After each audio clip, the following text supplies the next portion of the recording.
Hi, Job Guarantee callers. Today is April 29th, 2024, and I'm going to tell you a little story about my mom and dad and Phillip Randolph.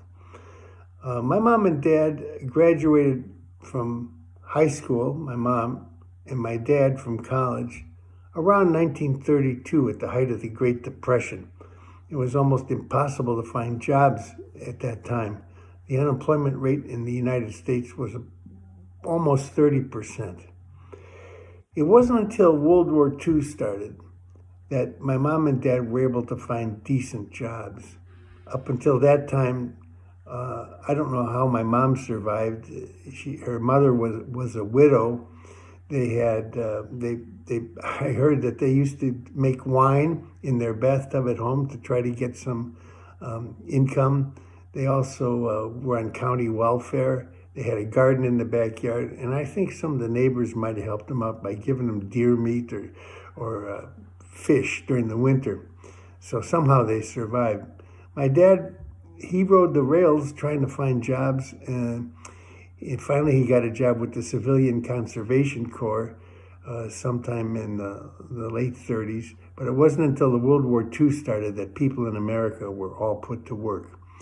From an unemployment rate of about 30% in 1932, at the height of the Depression, by 1944, with the war effort, unemployment in America had dropped to less than 1%.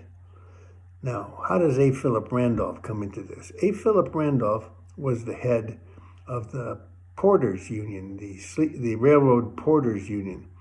And he said, well, look, if we can put so many people to work with a war, which is a destructive activity, we can certainly put people to work in a constructive activity. And he and other labor leaders introduced legislation into Congress for a federal jobs guarantee federal jobs program back in 1944. But Congress didn't pass it. They passed something that was watered down and relied on the private sector to provide that last hiring surge, so you could pick up everybody that the private sector didn't hire.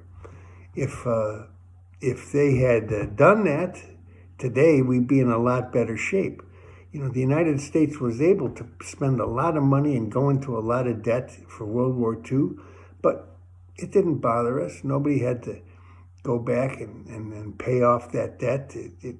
There was some taxes and so forth, but by and large, things were pretty good for employment, at least for white people, during the 50s and the 60s. And so what we need today is the same thing. We need a federal jobs guarantee.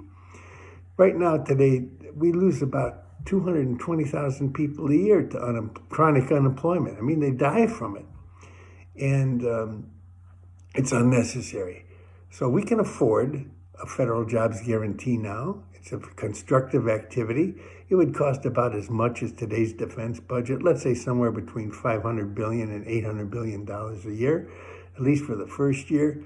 But it would make everybody healthy in the United States, eliminate poverty. It would make us all wealthier, and we would be producing more. And all that production and wealth would undergird the value of the dollar, which is really what it's based on, our ability to produce stuff for our people.